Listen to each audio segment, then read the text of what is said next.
भारत और इजरायल ने विश्व में बढ़ते आतंकवाद के खिलाफ मिलकर लड़ने पर सहमति जताई है। पीएम मोदी ने कहा कि इजरायल यात्रा का मकसद दोनों देशों के संबंधों को बढ़ावा देना है। इजरायल के पीएम ने योग के प्रति पीएम मोदी की पहल की तारीफ की। उत्तर प्रदेश के पीलीभीत में एक नाबालिग का रेप करने में नाकाम रहने पर उसे जिंदा जला दिया गया। छोटे नोट की किल्लत कम करने के लिए आरबीआई जल्द ही 200 रुपए का नया नोट ला सकती है।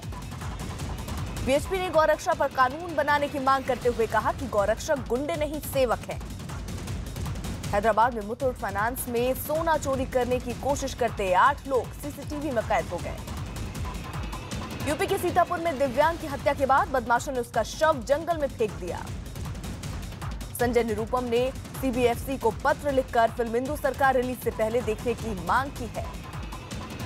संजय निरुपम का आरोप है कि हिंदू सरकार में नेताओं की छवि को गलत तरीके से दिखाया गया है। थाने में अवैध कब्जा हटाने गए महानगर पालिका के कर्मचारियों से फेरी वालों ने मारपीट की। महाराष्ट्र के नासिक में कर्ज से परेशान अशोक भवन नाम के एक किसान ने खुदकुशी कर ली। नागपुर के अलंकार चौक के पास एक बीएमडब्ल्यू कार में अचानक लगी आग से अफरा तफरी मच गई। पटना में एक अस्पताल में इलाज के दौरान मरीज की मौत के बाद लोगों ने जमकर हंगामा किया। खबर है कि फिल्म ट्यूबलाइट से वितरकों को नुकसान हुआ, उसकी भरपाई सलमान खान करेंगे। यूपी के कानपुर में अज्ञात कारणों की वजह से छात्रा ने फांसी लगाकर खुदकुशी कर ली। लंदन में हो रहे आईसीसी महिला क्रिकेट विश्व कप में आज भारत श्रीलंका के बीच मुकाबला होगा। भारतीय महिला टीम श्रीलंका को हराकर टूर्नामेंट में चौथी जीत हासिल करना चाहेगी। अमेरिका के पोर्टलैंड में हेलीकॉप्टर हाईजैक करने के दौरान पुलिस ने आरोपी को मार गिराया।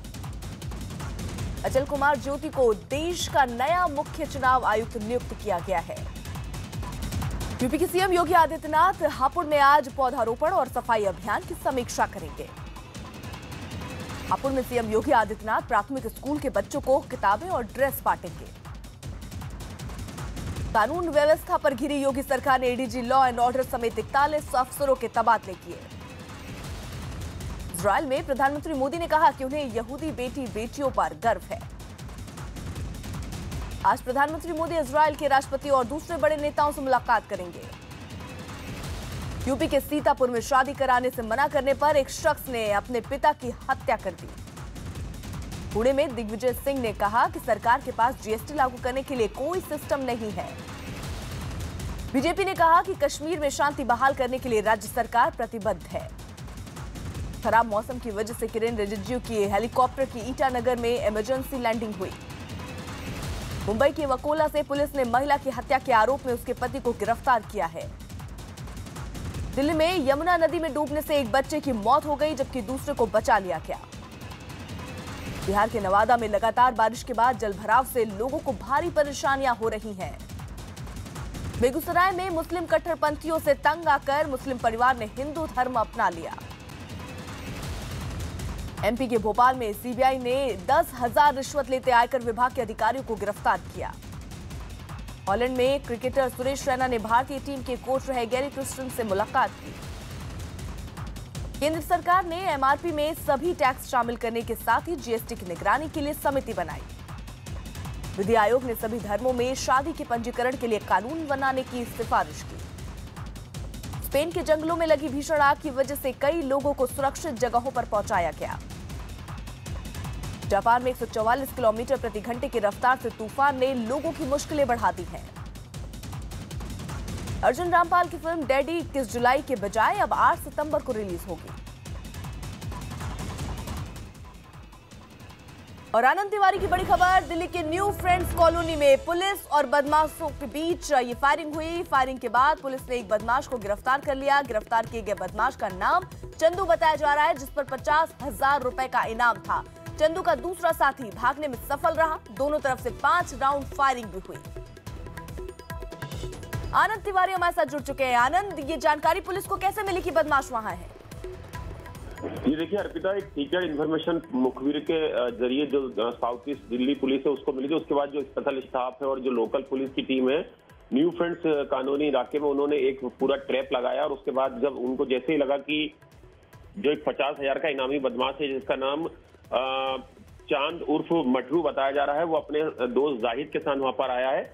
उसके बाद उसको रोकने की कोशिश की तो जवाबी फायरिंग पुलिस के ऊपर उन्होंने की। उसके बाद पुलिस ने भी अपने बचाव में फायरिंग की और करीबन 5 से 10 राउंड फायरिंग के बाद जो इनामी बदमाश है जिसके ऊपर करीबन 14 आपराधिक मुकदमे थे, डकैती, हत्या, लूट के, उसको पकड़ने में पुलिस कामयाब हुई है। आज दिल्ली पुलिस एक प्रेस कॉन्फ्रेंस करके जितना भी उसका क्रिमिनल रिकॉर्ड है उसके बारे में मीडिया को बताएगी।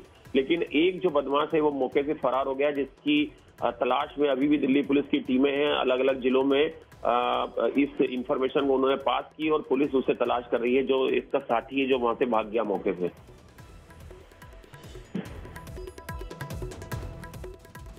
दिल्ली के न्यू फ्रेंड्स कॉलोनी में मुठभेड़ के बाद एक बदमाश को गिरफ्तार किया गया।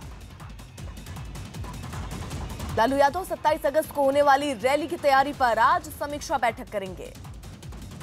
भारत इजरायल के बीच Heron drone, anti tank missile समेत कई समझौतों का ऐलान हो सकता है। 3 दिन के इजरायल दौरे पर गए प्रधानमंत्री मोदी आज भारतीय समुदाय को संबोधित करेंगे। इजरायल ने पीएम मोदी के सम्मान में गुलदाउदी फूल को मोदी फूल का नाम दिया है। यूपी की योगी सरकार अखिलेश यादव के ड्रीम प्रोजेक्ट के तहत बने साइकिल ट्रैक को तोड़वाएगी। साइकिल ट्रैक तोड़ने के फैसले पर अखिलेश यादव ने कहा, साइकिल चलाना स्वास्थ्य के लिए अच्छा है। यूपी के बुलंदशहर में नाबालिग की हत्या के आरोप में 2 युवक गिरफ्तार किए गए। यूपी के बुलंदशहर में गड़ा खजाना पाने की चाह में युवकों ने हत्या की घटना को अंजाम दिया। यूपी के मुजफ्फरनगर में कोल्ड ड्रिंक पीने से एक ही परिवार के 6 लोग बीमार हो गए। हरियाणा के रेवाड़ी में एक महिला पर प्रेमी के साथ मिलकर पति की हत्या का आरोप लगा है। बिहार के मुजफ्फरपुर में एक दारोगा के खुदकुशी मामले की जांच सीआईडी को सौंपी गई। महाराष्ट्र सरकार ने दही हांडी की ऊंचाई और सुरक्षा को लेकर 6 जुलाई को अहम बैठक बुलाई है। यूपी के शाहजहांपुर में एक महिला ने अपने ससुर के खिलाफ रेप की शिकायत की है। मध्य प्रदेश के इंदौर में आईआईएम में आयोजित कार्यक्रम में 20 से ज्यादा बच्चे झुलस गए। Film Manikarnika the queen of Jhansi में कंगना के साथ अंकिता लोखंडे भी नजर आएंगी। अंकिता फिल्म में लक्ष्मीबाई की सेना में शामिल योद्धा के किरदार में दिखेंगी। ग्वाटेमाला की जेल में 2 कैदियों की खुदकुशी के बाद हालात पर प्रशासन ने काबू पा लिया। सीमा विवाद के बीच चीन ने धमकी भरे लहजे में कहा कि विवाद सुलझाना भारत पर निर्भर है। चीन के राजदूत ने कहा कि भारत को तय करना है कि कैसे गतिरोध को खत्म किया जा सकता है।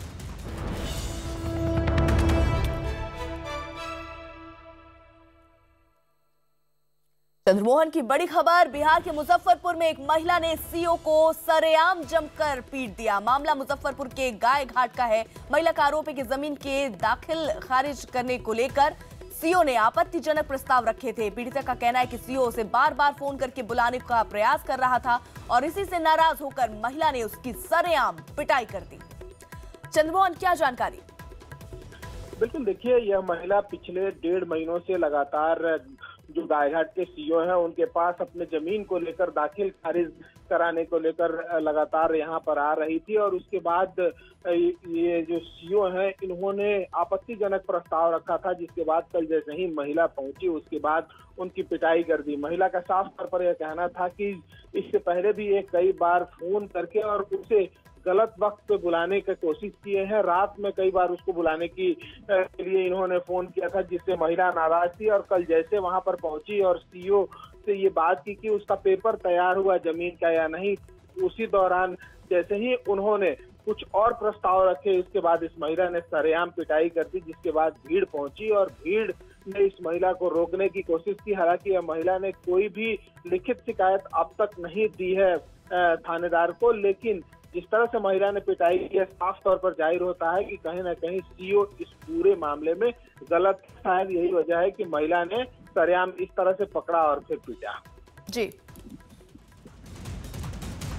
पाकिस्तान ने फिर कहा है कि कश्मीर मुद्दे के बिना भारत से बातचीत संभव नहीं है। मध्य प्रदेश के इंदौर में आईआईएम के छात्रों ने सीनियर छात्रों पर रैगिंग का आरोप लगाया है। मध्य प्रदेश के दमोह से पुलिस ने हथियारों के साथ 2 आरोपियों को गिरफ्तार किया। यूपी के चंदौली में ट्रेन में अवैध वेंडरों ने पेंट्री कार के मैनेजर की पिटाई की। 2 अक्टूबर को 9 राज्यों के 1418 शहरों को खुले में शौच मुक्त घोषित किया जाएगा। एमपी के डिंडौरी के पुलिसकर्मियों के खिलाफ ट्रक ड्राइवर ने मारपीट की शिकायत की है। बिहार के समस्तीपुर में बारिश के दौरान आकाशीय बिजली गिरने से 13 लोग झुलस गए। भारतीय जनता युवा मोर्चा ने बिहार के सीएम नीतीश कुमार पर वादा खिलाफी का आरोप लगाया है। पत्रकार हत्या मामले में सीबीआई ने नार्को टेस्ट कराने को लेकर शहाबुद्दीन से जवाब मांगा है। बिहार के मुजफ्फरपुर में छेड़खानी के आरोप में एक महिला ने सीओ की जमकर पिटाई कर दी। बिहार के पटना से ड्रग्स माफिया रमेश पाठक और उसके साथी को गिरफ्तार किया गया। झारखंड के जमशेदपुर से एसीबी ने रिश्वत लेते पशुपालन अधिकारी को गिरफ्तार किया। छत्तीसगढ़ के अंबिकापुर में छात्रा पर हमले के आरोपी आशिक को गिरफ्तार किया गया। इटली में एक जंगल के बीच गड्ढे में फंसी गाय को हेलीकॉप्टर के जरिए रेस्क्यू कर बचाया गया। भारी बारिश और बाढ़ से प्रभावित असम में अब तक 16 लोगों की मौत हो गई है। असम के 13 जिले बाढ़ की चपेट में हैं और 4 लाख से ज्यादा लोग प्रभावित हुए हैं। चीन में भारी बारिश की वजह से 56 लोगों की मौत हो गई, जबकि हजारों लोग बेघर हो गए। आशंका जताई जा रही है कि उत्तर कोरिया की बैलिस्टिक मिसाइल अलास्का तक मार कर सकती है। तेलंगाना में दिव्यांग की पिटाई के बाद कमिश्नर ने जांच के आदेश दिए। फिल्म जब हैरी मेट सेजल का नया गाना बीच बीच में रिलीज कर दिया गया।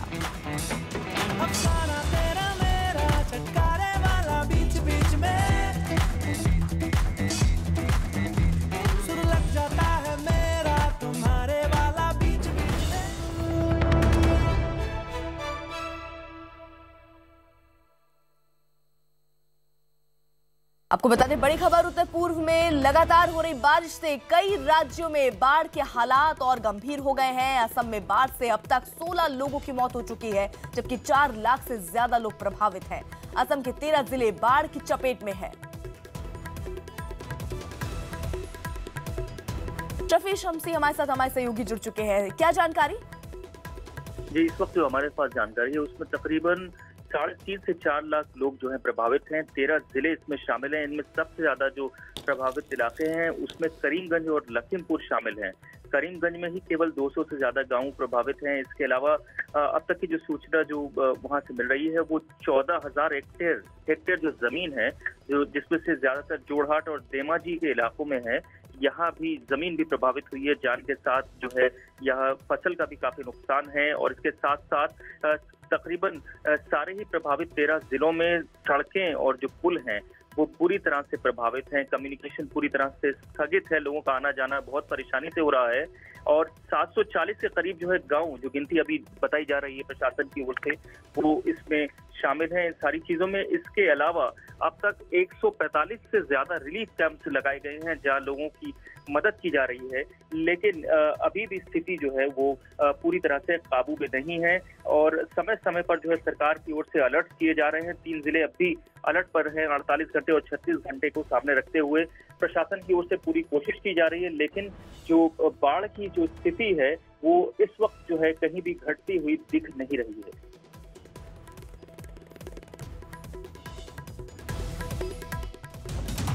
हिमाचल की मंडी में एक बस खाई में गिरने से 5 लोगों की मौत हो गई, जबकि 13 लोग घायल हो गए। यूपी के कन्नौज में ससुराल वालों पर दहेज के लिए महिला और उसके बच्चे की हत्या का आरोप है। सूरत में लाठीचार्ज के खिलाफ राजस्थान के कपड़ा व्यापारी आज आधे दिन की हड़ताल पर हैं। बिहार के फुलवारी शरीफ से पुलिस ने भारी मात्रा में विदेशी शराब बरामद की है। बिहार के बेगूसराय से 35,000 रुपए रिश्वत लेते आमीन को गिरफ्तार किया गया। बिहार के सुपौल में प्रेमी की शादी से इनकार करने पर एक लड़की ने खुदकुशी कर ली। छत्तीसगढ़ के बिलासपुर में अस्पताल में बारिश का पानी जमा होने से मरीज परेशान है। यूपी के मुजफ्फरनगर में बदमाशों ने एक परिवार से लूटपाट कर फरार हो गए। शाहरुख ने फिल्म जब हैरी मेट सेजल के शब्द पर विवाद पर सफाई दी। हरिद्वार में शिकायत करने थाने पहुंची रेप पीड़ित को पुलिस ने डांटकर थाने से भगाया। यूपी के महोबा में खाने के पैसे मांगने पर पुलिसकर्मी ने ढाबे पर जमकर हंगामा किया। बिहार के समस्तीपुर में डायरिया की वजह से एक बच्चे की मौत हो गई, जबकि 5 लोग बीमार हैं। यूपी के शाहजहांपुर में एक युवक पर नाबालिग लड़की का रेप और धमकी देने का आरोप है। देहरादून में बीजेपी कार्यकर्ताओं ने शराब की दुकान बंद कराने की मांग को लेकर धरना दिया। एमपी के शिवपुरी में पुलिस ने 2 चोरों को गिरफ्तार कर चोरी का माल बरामद कर लिया। चैंपियंस ट्रॉफी में जीत के बाद सरफराज अब तीनों फॉर्मेट में पाक टीम के कप्तान होंगे। मलाइका अरोड़ा और उनकी बहन अमृता अरोड़ा ने एक मैगजीन के लिए फोटोशूट कराया। बिग बॉस प्रतियोगी मंदाना करीमी ने अपने पति के खिलाफ घरेलू हिंसा की शिकायत दर्ज कराई। वडोदरा की उपभोक्ता अदालत ने धोखाधड़ी के आरोप में कपिल देव और गोविंदा को समन भेजा। तो जिस सरकार ने रियलिटी शो में बच्चों के काम करने पर प्रतिबंध लगाने की मांग की।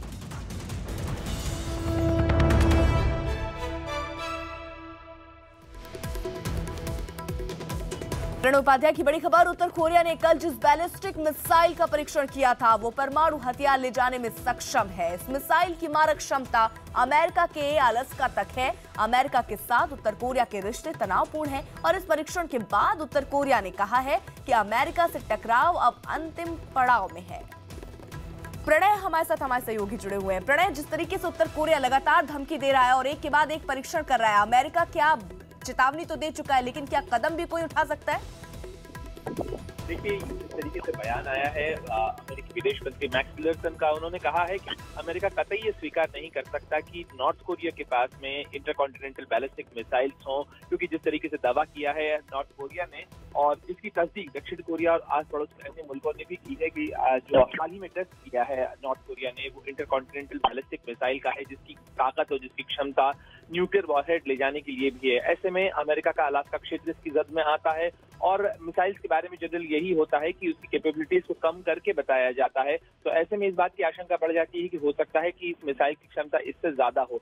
ऐसे में अमेरिका लगातार ये कहता रहा है कि संयुक्त राष्ट्र सुरक्षा परिषद में वो नॉर्थ कोरिया पर ज्यादा पाबंदियों की वकालत करता है। और हाल ही में जब प्रधानमंत्री मोदी गए थे अमेरिका, तो राष्ट्रपति डोनाल्ड ट्रंप और मोदी के बीच हुई साझा बातचीत में भी इस मुद्दे के ऊपर बातचीत हुई थी, क्योंकि पूरी दुनिया में जिस तरीके से मिसाइल खतरा बढ़ रहा है और जिस तरीके से उत्तर कोरिया एक रोग स्टेट के तौर पर उभर रहा है, वो अंतर्राष्ट्रीय कानूनों को डिफाई करता है। ऐसे में अब पूरी दुनिया को जरूरत है कि वो साथ मिलकर इसमें आगे आए। ऐसे में उम्मीद की जा सकती है कि सितंबर में जब संयुक्त राष्ट्र महासभा की बैठक होगी और उससे पहले जब सुरक्षा परिषद की बैठक होगी, तो अमेरिका इस मुद्दे को आगे बढ़ा सकता है। इस मुद्दे पे उत्तर कोरिया पर और अधिक प्रतिबंधों को आगे बढ़ा सकता है।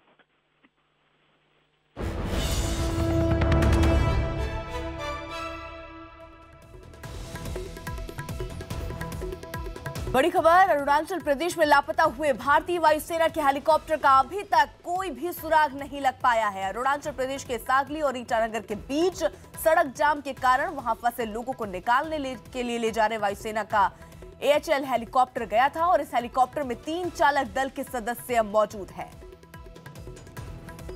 तो अरुणाचल प्रदेश में जो लापता हुआ भारतीय वायुसेना का हेलीकॉप्टर है वो अभी तक कहां है उसका पता नहीं लग पाया, कोई सुराग इस बाबत नहीं लग पाया। अरुणाचल प्रदेश के सागली और ईटानगर के बीच सड़क जाम में जो लोग फंसे थे उनको निकालने के लिए वायुसेना का ये हेलीकॉप्टर वहां पर गया था। इसमें 3 चालक दल के सदस्य मौजूद थे, लेकिन अभी किसी का कोई अता पता नहीं है।